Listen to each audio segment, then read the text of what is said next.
അടുക്കളയിലെ സിങ്കും സ്റ്റൗവും ഒരേ ദിശയിലാണെങ്കിൽ ആ വീട്ടിൽ കലഹം ഒഴിയാത്ത സമയം ഉണ്ടാവില്ല. സംശയരോഗം ആ വീട്ടിലെ രണ്ട് സ്ത്രീകൾ തമ്മിൽ ചേരില്ല. അസുഖങ്ങൾ, പ്രധാനപ്പെട്ട സ്ത്രീക്ക് കാര്യക്ഷമത കുറയുകയും ആരോഗ്യ പ്രശ്നങ്ങൾ ഉടലെടുക്കുകയും ചെയ്യുന്നു.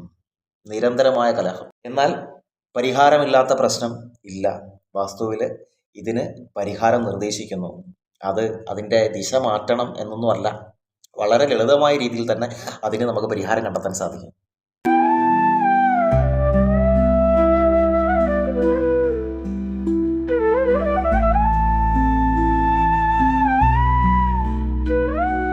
ഏതൊരു വീടിൻ്റെയും അവിഭാജ്യ ഘടകമായ അടുക്കള വാസ്തുവിൽ നിർദ്ദേശിക്കുന്നത് പോലെ അതിൻ്റെ ആദർശ ദിശയ്ക്ക് അനുസൃതമായിരിക്കണം. അറിയാവുന്ന കാര്യമാണ്, ഏതൊരു വീടിൻ്റെയും തെക്ക് കിഴക്കേ മൂലയാണ് അടുക്കള സ്ഥാപിക്കുന്നതിന് ഏറ്റവും അനുയോജ്യം എന്ന് പറയുന്നത്. കാരണം ആ ഒരു കോണിനെ അല്ലെങ്കിൽ ആ ഒരു ഏരിയ അറിയപ്പെടുന്നത് അഗ്നികോൺ എന്നാണ്, അല്ലേ? അപ്പോൾ അതുകൊണ്ട് തന്നെ ആ ഏരിയയാണ് അല്ലെങ്കിൽ തെക്ക് കിഴക്കേ ഭാഗമാണ് ഏറ്റവും ഉചിതം. അതിലുണ്ടാകുന്ന ചെറിയ ചില പാകപ്പിഴകൾ പോലും ആ കുടുംബത്തിൻ്റെ സ്വസ്ഥത അല്ലെങ്കിൽ അതിൻ്റെ ആ താളത്തെ മാറ്റിമറിക്കുന്ന തരത്തിൽ മുന്നോട്ട് പോകുന്നത് നമുക്ക് കാണാൻ സാധിക്കും. ഒരു റെസിഡൻഷ്യൽ പ്രോപ്പർട്ടിയൊക്കെ ആണെന്നുണ്ടെങ്കിൽ അടുക്കളയുടെ സ്ഥാനത്തെക്കുറിച്ച് പരാമർശിക്കുമ്പോൾ അതിനകത്ത് പ്രധാനമായിട്ടും അതിനകത്തുള്ള ആ സിങ്കിൻ്റെയും സ്റ്റൗവിൻ്റെയും സ്ഥാനത്തെക്കുറിച്ചാണ്. അതിനെക്കുറിച്ച് പറയുന്നതായിരിക്കും ഏറ്റവും ഉചിതം എന്ന് പറയുന്നത്. ഒരു വീടിൻ്റെ ക്ഷേമം, ഐശ്വര്യം അത് നിലനിർത്തുന്നതിന് ഈ സ്റ്റൗവിനും സിങ്കിനും ഇടയിൽ ഒരു നിശ്ചിത അകലം പാലിക്കുന്നത് എപ്പോഴും നല്ലതായിരിക്കും. എന്താണ് അങ്ങനെ പറയാനുള്ള കാരണം? ഇതിൻ്റെ പിന്നിലുള്ളൊരു ഘടകം എന്താണ്? നമുക്ക് അടുക്കളയെക്കുറിച്ച് കൂടുതലൊന്നും അറിയാം. എന്താണ് അടുക്കള, എങ്ങനെ ആയിരിക്കണം, ആ വീട്ടിലുള്ളവർക്ക് എന്നും ഐശ്വര്യവും സമ്പൽ സമൃദ്ധിയും സന്തോഷമൊക്കെ ഉണ്ടാവണമെങ്കിൽ പ്രധാന ഘടകമായ അടുക്കള എങ്ങനെ ആയിരിക്കണം എന്ന് നമുക്കൊന്ന് നോക്കാം. ഒരു അടുക്കളയെ സംബന്ധിച്ചിടത്തോളം ആ അടുക്കളയുടെ നിറം അതൊരു പ്രധാനപ്പെട്ട ഘടകമാണ്. അതുപോലെ തന്നെ ആ അടുക്കളയുടെ സിങ്കിൻ്റെ സ്ഥാനം, അടുപ്പിൻ്റെ സ്ഥാനം, ഇത് എവിടെ ആയിരിക്കണം? നോക്കൂ, വാസ്തുശാസ്ത്രത്തിൽ ഇതിനെക്കുറിച്ച് എന്താണ് പരാമർശിച്ചിരിക്കുന്നത് ജസ്റ്റ് നമുക്കൊന്ന് നോക്കാം. ഒരു അടുക്കളയെ സംബന്ധിച്ചിടത്തോളം അതിൻ്റെ ഈശാന കോണിലാണ് ശരിക്കും സിങ്ക് സ്ഥാപിക്കേണ്ടത്. കാരണം നമുക്കറിയാം, സിങ്ക് എന്ന് പറയുന്നത് ജലമൂലകത്തെയാണ് പ്രതിനിധീകരിക്കുന്നത്. ഈശാന കോണം എന്ന് പറഞ്ഞു കഴിഞ്ഞാൽ വടക്ക് കിഴക്കേ മൂലയാണ് നമ്മൾ ഈശാന കോണം എന്ന് പറയുന്നത്. അപ്പോൾ ആ പ്രദേശത്ത് സിങ്ക് വരുന്നതാണ് ഏറ്റവും അത്യുത്തമമെന്ന് പറയുന്നത്. ഇതാണ് ഈശാന കോണം എന്ന് പറയുന്നത്, വടക്ക് കിഴക്ക് ദിശ എന്ന് പറയുന്നത്. ഇവിടെ സിങ്ക് വരുന്നതാണ് ഏറ്റവും നല്ലത് എന്ന് പറയുന്നത്. അതുപോലെ അടുപ്പിൻ്റെ സ്ഥാനവും അല്ലെങ്കിൽ സ്റ്റൗവിൻ്റെ സ്ഥാനവും ഇവിടെ പറയുന്നുണ്ട്. സ്റ്റൗവും ഈ പറയുന്ന തെക്ക് കിഴക്ക് ഭാഗത്ത് വരുന്നതാണ് ഏറ്റവും നല്ലത്. ഇതിനെ അഗ്നികോണം എന്ന് പറയുന്നു. അപ്പോൾ ഈ ഒരു രീതിയിലാണെങ്കിൽ ഏറ്റവും ഉത്തമമാണ്. പക്ഷേ അകലം പാലിക്കാൻ പ്രത്യേകം ശ്രദ്ധിക്കണം. അതല്ല എന്നുണ്ടെങ്കിൽ വടക്ക് ഭാഗത്തോ കിഴക്ക് ഭാഗത്തോ ഈ സിങ്ക് വരുന്നതുകൊണ്ട് കുഴപ്പമില്ല. വടക്ക് കിഴക്കേ മൂലയാണെങ്കിൽ അത്യുത്തമം എന്നുള്ളതേ ഉള്ളൂ. എന്നാൽ ഇത് വായു കോണിലും കന്യമൂലയ്ക്കും യാതൊരു കാരണവശാലും ഇത് വരാൻ പാടില്ല. ഇത് നമ്മൾ ആദ്യം ശ്രദ്ധിക്കേണ്ട ഒരു ഘടകം കൂടിയാണ്. ഇത് അടുക്കളയുടെ തെക്ക് പടിഞ്ഞാറ് കന്യമൂലയിൽ ഇങ്ങനെ സിങ്ക് വരാൻ പാടില്ല. അതുപോലെ തന്നെ വടക്ക് പടിഞ്ഞാറ് ഭാഗത്തും വരാൻ പാടില്ല എന്ന് പറയപ്പെടുന്നുണ്ട്. ഈ വടക്ക് പടിഞ്ഞാറ് എന്ന് പറയുന്നത് വായു കോണാണ്. ഈ വായു കോണിൽ വരാൻ പാടില്ല. അടുത്തതായിട്ട് വരുന്നത് അടുപ്പിൻ്റെ സ്ഥാനമാണ്, അഥവാ സ്റ്റൗവിൻ്റെ സ്ഥാനമാണ്. സ്റ്റൗ എന്ന് പറയുമ്പോഴത്തേക്ക് അത് അഗ്നികോണിലാണ് വരേണ്ടത്. അഗ്നികോണം എന്ന് പറയുമ്പോഴത്തേക്കും തെക്ക് കിഴക്കേ മൂലയാണ് ശരിക്കും അഗ്നികോണം എന്ന് പറയുന്നത്. അപ്പോൾ ആ പ്രദേശത്ത് വരുന്നതാണ് ഏറ്റവും ഉചിതം എന്ന് പറയുന്നത്. അതല്ല എന്നുണ്ടെങ്കിൽ വടക്ക് പടിഞ്ഞാറും വരാം. പക്ഷേ ഏറ്റവും നല്ലതെന്ന് പറയുന്നത് തെക്ക് കിഴക്കേ മൂലയാണ്. കിഴക്കോട്ട് തിരിഞ്ഞ് നിന്ന് പാചകം ചെയ്യുക എന്നുള്ളതാണ് അതിൻ്റെ ഒരു ശാസ്ത്രീയ വശവും കൂടിയുണ്ട് അതിനകത്ത്. അപ്പോൾ ആ പ്രദേശത്താണ് ശരിക്കും അടുപ്പിൻ്റെ സ്ഥാനം എന്ന് പറയുന്നത് അഗ്നികോണാണ്. അഗ്നികോണം എന്ന് പറയുന്നത് തന്നെ ഈ തെക്ക് കിഴക്കേ മൂലയാണ്. അവിടെയാണ് ഇത് വരേണ്ടത്. ഇവിടെ അടുക്കളയുടെ തെക്ക് കിഴക്കേ മൂലയാണ് കാണിച്ചിരിക്കുന്നത്. ഇതാണ് അഗ്നികോണം എന്ന് പറയുന്നത്. ഈ ഭാഗത്താണ് ശരിക്കും സ്റ്റൗവിൻ്റെ സ്ഥാനം വരേണ്ടത്. അഗ്നികോൺ ലഭ്യമല്ലാത്ത പക്ഷം നമുക്ക് വടക്ക് പടിഞ്ഞാറേ ദിശയും പരിഗണിക്കാവുന്നതാണ്, അഥവാ വായുകോൺ അത് നമുക്ക് പരിഗണിക്കാവുന്നതാണ്. അതും വലിയ കുഴപ്പമുണ്ടാവുന്നില്ല. ഒരു അടുക്കളയെ സംബന്ധിച്ചിടത്തോളം അതിനകത്ത് വെള്ള, മഞ്ഞ, ക്രീം കളർ ഇതൊക്കെ തിരഞ്ഞെടുക്കുന്നതാണ് ഏറ്റവും നല്ലതെന്ന് പറയുന്നത്. സമൃദ്ധിയുടെയൊക്കെ ഒരു ലക്ഷണമായിട്ട് അതിനെ കണക്കാക്കുന്നുണ്ട്. അടുക്കള വളരെ ചെറുതാകുന്നതാണ് എപ്പോഴും നല്ലതെന്നും പറയപ്പെടുന്നുണ്ട്.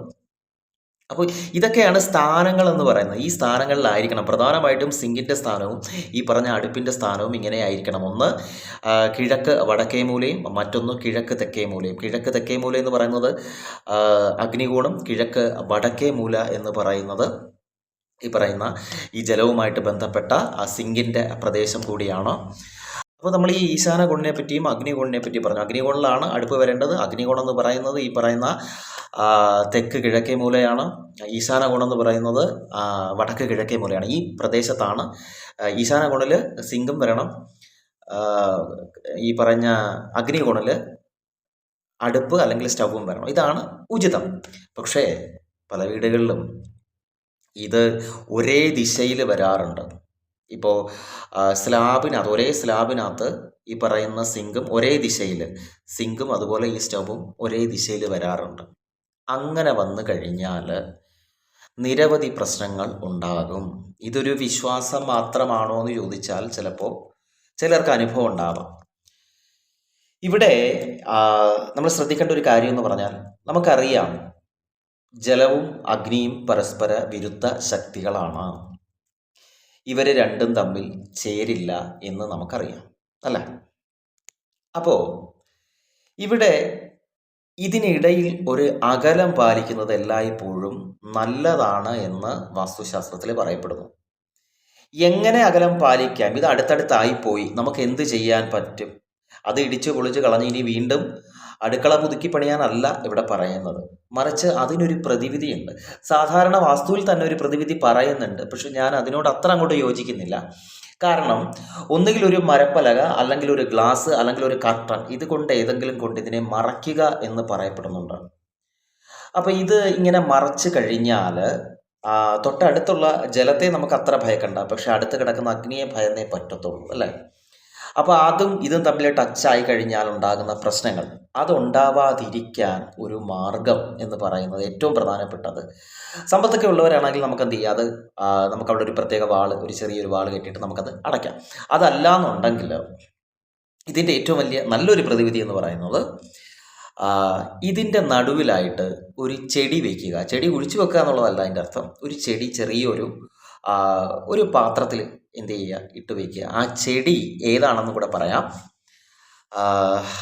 അത് നമ്മൾ വീട്ടിൽ ഇൻഡോറായിട്ട് വളർത്തുന്ന ഒരു സസ്യമാണ് ശരിക്കും. അതിൻ്റെ പേരെന്ന് പറയുന്നത് ബ്രോഡ് ലേഡി പാം എന്നാണ് അതിൻ്റെ പേര്. ബ്രോഡ് ലീഫ് ലേഡി പാം എന്നറിയപ്പെടുന്ന ഒരുതരം ഈന്തപ്പനയാണത്. അത് നമുക്കിന്ന് എനിക്ക് തോന്നുന്നു പലരുടെയും പറമ്പിലൊക്കെ ഉണ്ട് ഇത് ശരിക്കും പറഞ്ഞാൽ.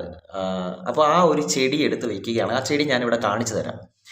ആ ചെടി വയ്ക്കുകയാണെങ്കിൽ ഇതിൻ്റെ ഒരു ദോഷം ഉണ്ടാവത്തില്ലെന്നാണ് പറയപ്പെടുന്നത്. അതാകുമ്പോൾ നമുക്ക് പേടിക്കേണ്ട കാര്യമില്ല, അല്ലേ? തീ പടരുമെന്നോ അങ്ങനത്തെ കാര്യങ്ങളൊന്നുമില്ല.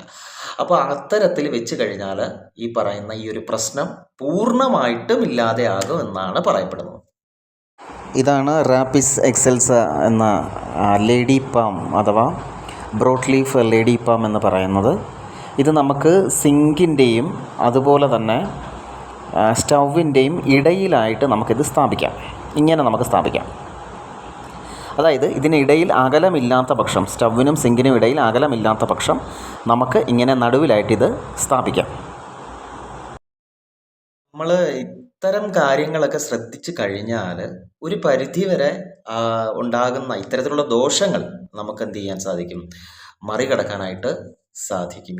നമ്മൾ അറിയാതെ ചെയ്ത പ്രശ്നങ്ങൾ, ഇല്ലേ? നമ്മൾ ഈ വാസ്തുപ്രകാരം നമ്മൾ അറിയാതെ വീടിനുള്ളിൽ ഇത്തരത്തിലൊക്കെയുള്ള കാര്യങ്ങൾ ചെയ്തിട്ടുണ്ടെങ്കിൽ ആ പ്രശ്നത്തെയൊക്കെ മറികടക്കാൻ നമുക്ക് സാധിക്കും. ഞാൻ ഈ പറഞ്ഞത് ഈശാന കോണിലും അതുപോലെ തന്നെ അഗ്നി കോണിലും അല്ല ഈ രണ്ട് സ്റ്റൗവിൻ്റെയും അതുപോലെ തന്നെ സിങ്കിൻ്റെയും സ്ഥാനം അല്ല എന്നുണ്ടെങ്കിലുള്ള കാര്യമാണ് ഞാനീ പറയുന്നത്. അങ്ങനെയാണെങ്കിൽ ഒരു പ്രോബ്ലവും ഇല്ല.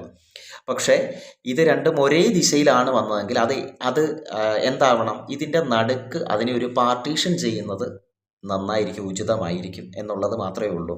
ഇതെപ്പോഴും എതിർ ദിശയിൽ വരേണ്ട രണ്ട് കാര്യങ്ങളാണ്, രണ്ട് ഘടകങ്ങളാണ്.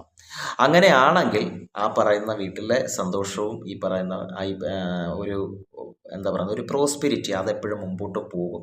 അത് നമുക്ക് കാണാൻ സാധിക്കും കേട്ടോ. ഈ വഴക്കും ബഹളമൊന്നും ഇല്ലാതെ വളരെ പീസ്ഫുള്ളായിട്ടുള്ള ഒരു അറ്റ്മോസ്ഫിയർ അവിടെ ഉണ്ടാവാനുള്ള സാധ്യത ഉണ്ട് അത്തരത്തിലുള്ള വീടുകളിൽ. കാരണം ഒരു വീടിനെ സംബന്ധിച്ചിടത്തോളം അടുക്കള എന്ന് പറയുന്നത് ഏറ്റവും പ്രധാനപ്പെട്ട ഒരു ഏരിയയാണ്. അത് എത്രത്തോളം വൃത്തിയായിട്ട് സൂക്ഷിക്കുന്നോ അത്രത്തോളം അഭിവൃദ്ധി എന്ത് ചെയ്യും, ഉണ്ടാകും എന്ന് നമുക്ക് നന്നായിട്ട് അറിയാം അല്ലേ. അപ്പോൾ അടുക്കളയിൽ വിളക്ക് വരെ കത്തിക്കാമെന്നാണ് പറയുന്നത് അല്ലേ. അത്രയ്ക്ക് പരിശുദ്ധമായിട്ടുള്ള പ്രദേശമാണ്. ഒരു ക്ഷേത്രം എടുത്താൽ കൂടി നിങ്ങൾക്കറിയാം എന്താണ്, തിടപ്പള്ളിക്കാണ് ഏറ്റവും കൂടുതൽ പ്രാധാന്യം കൊടുക്കുന്നത്. അതായത് ഭഗവാന് ആഹാരം ഉണ്ടാക്കുന്ന സ്ഥലമാണ് തിടപ്പള്ളി എന്ന് പറയുന്നത്.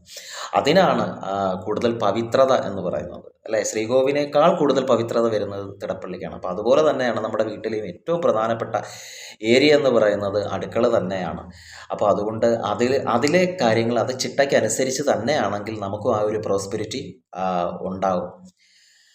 അപ്പോൾ എല്ലാവർക്കും നല്ലതും നന്മയും മാത്രം ഉണ്ടാവട്ടെ എന്ന് പ്രാർത്ഥിച്ചുകൊണ്ട് രുദ്രധാരയിലൂടെ ഇങ്ങനെ ഒരു വിശേഷം പങ്കുവച്ചു. സന്തോഷം.